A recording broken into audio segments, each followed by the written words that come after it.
மந்த்ராலயத்தில் தெலுங்கு கன்னட மொழி பேசும் மக்களே அதிகம்.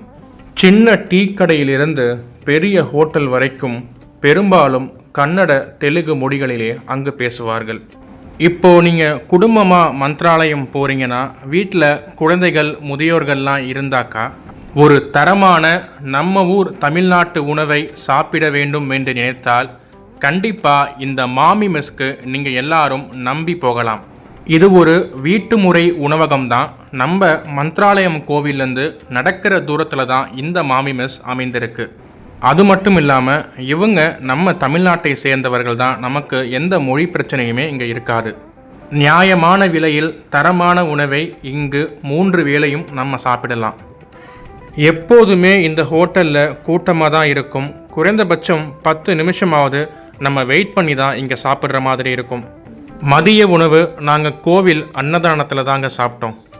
குறைந்தபட்சம் அரை மணி நேரமாவது நம்ம வரிசையில் வெயிட் பண்ணி தான் இந்த அன்னதானத்தில் சாப்பிட்ற மாதிரி இருக்கும். முதியோர்கள், மாற்றுத்திறனாளிகள், கர்ப்பிணி பெண்கள் இவங்களுக்கெல்லாம் வரிசையில் வெயிட் பண்ணணும் அவசியம் கிடையாது.